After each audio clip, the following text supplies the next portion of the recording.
Hello दोस्तों, नमस्कार। तो आज मैं आपके सामने एक थोड़ी से गंभीर सब्जेक्ट पे एक छोटा-सा एक अपना व्याख्यान लेके आया हूँ।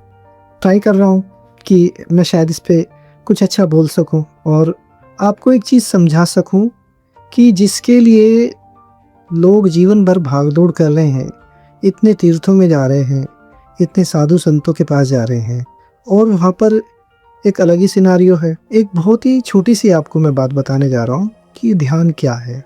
और चूँकि मैं अपनी गुरु परंपरा से जुड़ा हुआ हूँ, तो जहाँ तक मुझे जो बताया गया है, उसको बस मैं थोड़े से शब्दों में आपके सामने डिस्क्राइब करूँगा।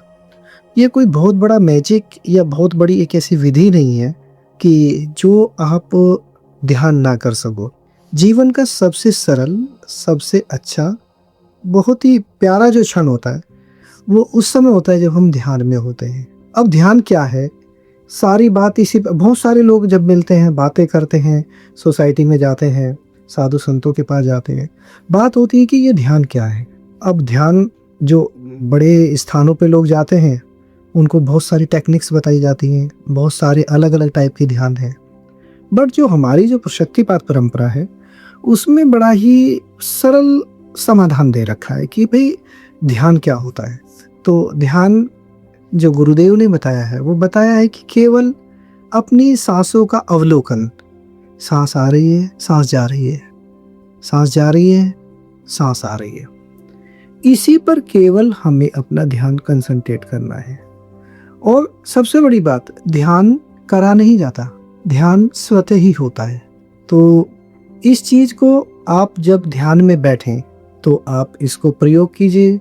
10-15 मिनट बैठिए और अपने आप को धीरे-धीरे अंदर की तरफ ले जाना शुरू करिए।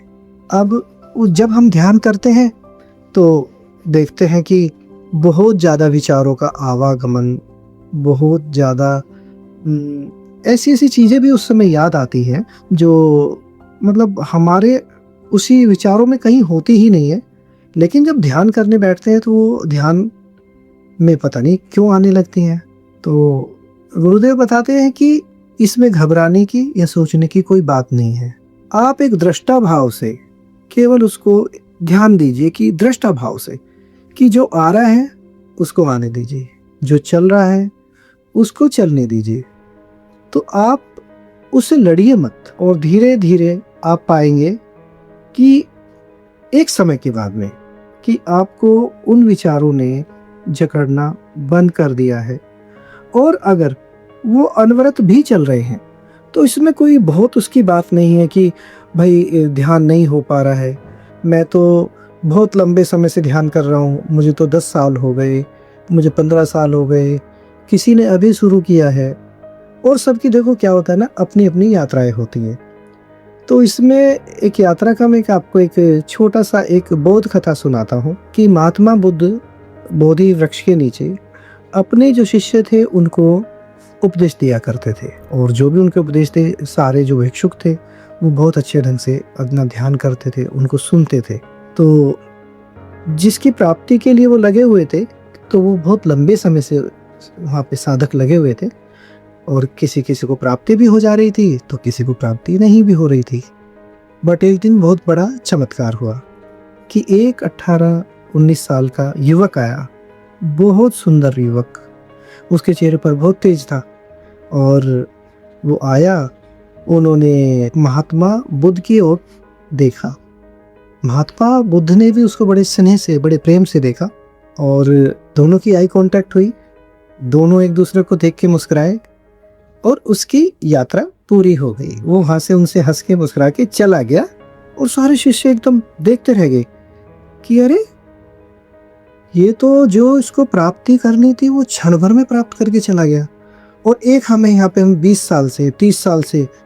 तो उनमें थोड़ा-सा एक गुस्सा, एक थोड़ा-सा तनाव फैल गया कि यार, हम ऐसे कैसे ध्यान कर रहे हैं? हमें तो आज तक कुछ नहीं मिला, हम तो यहाँ पे कोई कुछ कर रहा है, कोई सी सेवा कर रहा है, कोई सेवा दूसरी कर रहा है।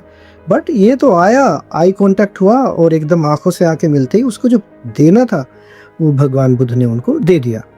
शाम को होते-होते महात्मा बुद्ध को ये एहसास हो गया कि आज कुछ जो अपने साधक हैं, उनको कुछ दिक्कत बनी है तो शाम को इनकी समस्या का समाधान किया जाएगा। तो शाम हुई, बोधि वृक्ष के नीचे वो फिर बैठे और उनके बहुत सारे शिष्य, उनके बॉडी लैंग्वेज से लग रहा था कि आज सब नाराज हैं, कुछ बहुत खुश भी थे, बट माहौल थोड़ा तनाव वाला था। तो महात्मा बुद्ध आए, बैठे और उन्होंने अपनी चर्चा शुरू करी। तो उनमें से एक साधक ने उठ के कहा कि भगवान हमें एक बात बताइए, हम यहाँ 20-20, 30-30 साल से आपके सानिध्य में ध्यान कर रहे हैं, पूजा कर रहे हैं, पाठ कर रहे हैं और हमारी जो ध्यान साधन है वो ठीक भी है, लेकिन हमें वो प्राप्ति नहीं हो रही, वो नहीं मिल पा रहा जिसको हम पाना चाहते हैं। तो उन्होंने कहा कि देखो बच्चों, ऐसा है, वो जो भिक्षुक आया था जिसकी आप बात कर रहे हो, उसको एकदम जो प्राप्ति हुई वो पिछले जन्म का एक बहुत बड़ा तपस्वी योगी है। वो बहुत ध्यान करता था, बहुत पूजा करता था और उसको जब प्राप्ति होने वाली थी पिछले जन्म में, तो उस प्राप्ति से कुछ क्षण पहले ही किसी कारण से उसकी मृत्यु हो गई थी, तो उसकी यात्रा वहीं पे समाप्त हो गई। लेकिन इस जन्म में जब वो आया है तो वो उसकी जो यात्रा है वो वहीं से शुरू हुई है जहाँ पे उसने ख़त्म की थी। उसे ऐसा घर परिवार मिला, ऐसा माहौल मिला, ऐसा संस्कार मिला, तो उसकी यात्रा वहाँ से शुरू हुई और वो इसलिए एक बहुत अच्छा साधक था पिछले जन्मों का। इसलिए जैसे ही उससे मेरा आई कांटेक्ट हुआ, उसको जो चीज़ की प्राप्ति करनी थी, जो मुझे देना था, वो मुझे उस क्षण लगा कि और उसे वो प्राप्त हो गया। तो इसमें बिल्कुल भी नाराज़ होने की बात नहीं है कि उसको तो एकदम प्राप्ति हो गई और हमें प्राप्ति नहीं हुई। तो ये बोध कथाएँ हैं और ये ध्यान के विषय में भी यही बताते हैं कि अगर ध्यान नहीं लग रहा है, ध्यान नहीं हो रहा है, तो इससे बिल्कुल भी चिंता नहीं करनी है। बस अपनी एक जो निश्चित मात्रा में जो आप बैठते हैं, 20 मिनट के लिए, आधा घंटे के लिए, 45 मिनट के लिए, अपने आप उस यात्रा को रेगुलर, नियमित समय पे, नियमित आसन पर आप उस ध्यान को करते रहिए। मैं निश्चित ही बताता हूँ कि आपको बहुत जल्दी, और कोई विचार नहीं करना, ये भी नहीं करना कि भगवान प्रकट होंगे, मुझे ये अनुभव हो, मैंने उसमें ये देखा। जो हो रहा है उसे देखते रहिए, उसे निहारते रहिए, दृष्टा भाव अपना रखिए, अपना ध्यान में बैठिए, आनंद कीजिए। और अगर मेरी कुछ बातें आपको ये पसंद आई हो तो आप मेरे चैनल को प्लीज़ सब्सक्राइब कीजिए, लाइक कीजिए और शेयर भी कीजिए। तो जो ध्यान है, अगर इसमें आपके क्वेश्चन आंसर हैं तो आप मुझसे बिल्कुल निसंकोच उस पर पूछ सकते हैं, जो आपके सामने होगा। तो मैं कोशिश करूँगा, और मेरे से अगर नहीं संभव होगा तो मेरे गुरु भाई हैं, वो आपको मार्गदर्शन देंगे।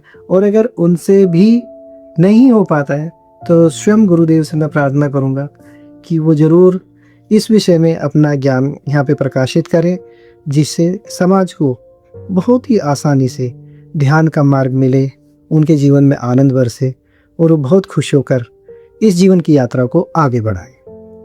सद्गुरुनाथ महाराज की जय।